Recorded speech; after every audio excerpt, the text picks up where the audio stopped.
Ini ada pertanyaan pertama, kenapa manusia itu rakus? Ya, jawabannya macam-macam. Kalau menurut saya sebagai orang yang mempunyai banyak penderitaan, manusia itu hidup, jadi pemikir yang terakhir mereka menentukan tujuan dari hidup. Jadi tujuan dari hidup tidak ada, ini hanyalah proses dari hidup. Yang pertama, kalau kita seksama bisa menggunakan pikiran kita dengan sehat, 90% penyakit kita itu berasal dari pikiran kita sendiri, dan yang 10% itu dari makanan atau dari tumbuh-tumbuhan, hewan, atau dari alam semesta. Jadi kalau kita bisa menggunakan pikiran dengan baik, kita tidak akan pernah sakit, jarang sakitnya. Kenapa saya bilang demikian? Manusia itu terdiri dari pemikiran dan tubuh.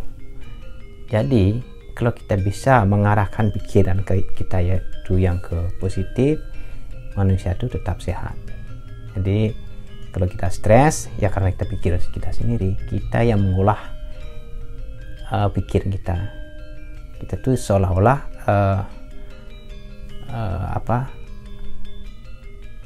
kita itu diolok-olok sampai pikiran kita sendiri. Kalau kita melihat orang lain bahagia, kita ingin seperti itu. Kalau kita melihat orang lain kaya, kita ingin lihat orang ingin seperti itu. Jadi kita manusia itu meniru-niru gitu lah. Untuk apa yang dilihat baik, apa yang dilihat bagus bagi dia sendiri, itu yang dia akan dia lakukan. Tapi dia tidak tahu yang sebenarnya apa yang terjadi dengan orang tersebut. Apakah orang itu benar-benar bahagia atau tidak ada yang tahu. Jadi tujuan yang terakhir yang kita, kenapa itu orang itu ingin kaya, ya karena kalau dia hari tuanya banyak uang, berarti dia anggap itu dia mencukupi. Jadi ada uang untuk berobat, itu tujuannya dia untuk menjadi kaya. Jadi yang lain itu menyisihkan uangnya untuk anak-anak dan cucu-cucunya. Tapi kalau kita sehat, untuk apa uang itu? Tapi kalau kita itu sakit, ya uang itu digunakan, toh uang itu justru digunakan untuk sakit, untuk dokter-dokter atau rumah sakit. Jadi yang terakhir, ya uang itu habis sendiri untuk rumah sakit. Kenapa kita tidak membuat diri kita itu sehat? Jadi kita tidak membutuhkan uang kalau kita sehat. Jadi semua orang akan mati pada akhirnya. Jadi cuma semua orang akan beranggapan bahwa hanya orang lain yang mati, kita itu tidak mati. Jadi kalau semuanya akan mati, berarti Anda itu akan sakit.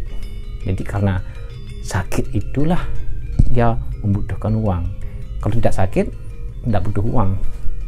Gitu. Kalau pikiran kita bisa membuat pikiran kita sehat, kita tidak sakit. Gitu. Maksudnya demikian.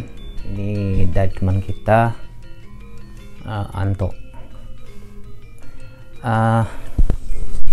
Kenapa manusia itu stres? Gitu. Kenapa manusia itu stres? Ya seperti penjelasan saya tadi, manusia itu stres atau sakit karena dibuat oleh pikiran kita sendiri. Umpama kebanyakan orang itu, maksudnya orang tua itu kebanyakan stres memikirkan anaknya. Kalau bagi dia sendiri untuk mencari makan aja sih bisa, tapi dia harus menyisihkan uang untuk anak-anaknya, untuk makan anaknya, untuk istrinya kalau dia laki, kalau perempuan ya untuk suaminya. Jadi untuk anak-anaknya, atau untuk cucunya. Jadi dia berusaha membuat diri menjadi kaya, terus mencari uang, kerja, tapi akhirnya dia akan sakit. Bagaimanapun dia akan sakit sebelum mati. Jadi dia stres tuh memikirkan anaknya akan jadi apakah anak saya nanti, apakah dia bisa sukses atau tidak. Jadi dia udah stres memikirkan anak dan cucunya, nasib dari anak cucunya. Saya sih bisa kerja, tapi anak saya bagaimana bisa sukses kan dia? Karena semua orang tua itu akan bagaimanapun dia akan berusaha untuk mensejahterakan anak cucunya. Stresnya itu yang paling besar itu biasanya untuk anaknya. Jadi harus mencari uang untuk sekolah, untuk kuliah, dan setelah kuliah cari kerjaan. Tidak dapat kerjaan juga stres, orang tuanya tetap stres. Nanti untuk cucu-cucunya juga dia ikut stres gitu. Jadi dia tuh stres memikirkan keluarga dan anak cucunya, nasib dari anak cucunya. Tapi dia sendiri tidak tahu bagaimana nasibnya dia sendiri. Orang baru lahir tuh pada dasarnya semua orang itu, semua makhluk hidup tuh dibekali oleh sifat survival, sifat untuk bertahan hidup. Sifat survival itu semua makhluk hidup, bukan manusia aja. Kalau manusia atau binatang tidak, kalau dia lapar, dia pasti tahu caranya mencari makanan. Nah, manusia sendiri karena pikirannya, karena dia diolok-olok sampai pikirannya, dia akan mencari sesuatu yang lebih dari orang lain. Kalau binatang, dia makan sekarang. Kalau dia makan sekarang, udah happy. Kalau manusia udah makan, belum happy. Jadi dia tuh mencari sesuatu yang lain, yang bisa melebihi orang di luar tetangga-tetangganya. Gitu.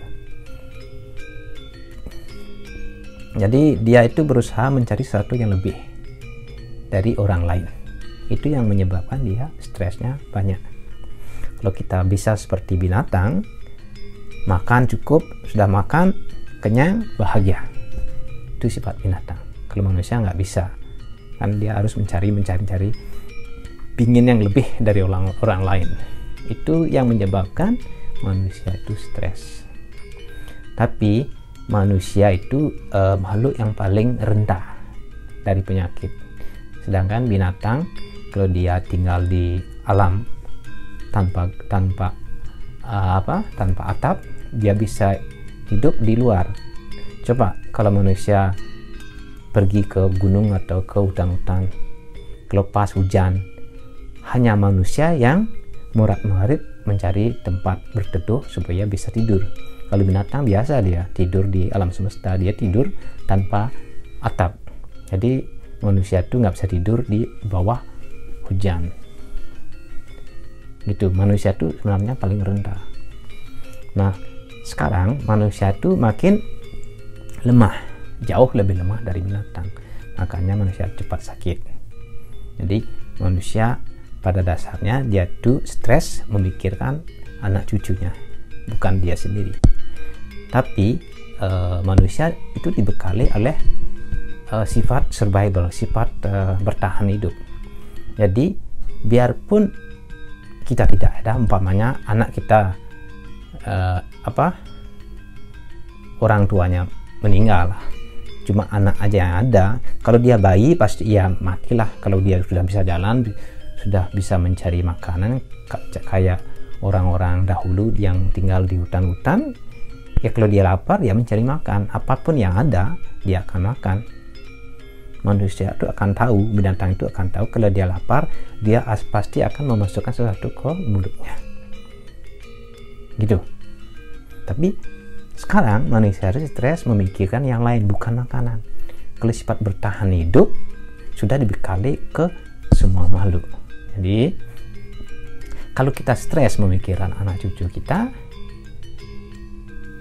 berarti kita mengurangi sifat bertahan hidup anak cucu kita sendiri, karena mereka kan melihat sudah ada uang, orang tua kita mencari uang, orang tua kita kaya, jadi dia tidak akan berbuat apa-apa. Jadi sifat bertahan hidupnya akan berkurang dari kita sendiri, karena melihat orang tuanya sudah berhasil, dia tidak akan bergerak dan berbuat sesuatu yang melebihi orang tuanya. Jadi kalau bisa biarkan anak itu mandiri. Ada juga kayak di Eropa atau di Amerika, orang tuanya bangga, anaknya umur 8 tahun sudah jadi CEO, jadi bos gitu. Tapi untuk apa? Kalau anak-anak itu justru itu tidak bagus. Kalau anak-anak itu sampai umur 16-17 tahun harus bermain, itulah manusia. Biarkan mereka bermain dan berkembang, biarkan otaknya berkembang. Otaknya itu akan berkembang dengan tumbuh berkembang sesuai dengan umurnya dia sendiri. Gitu.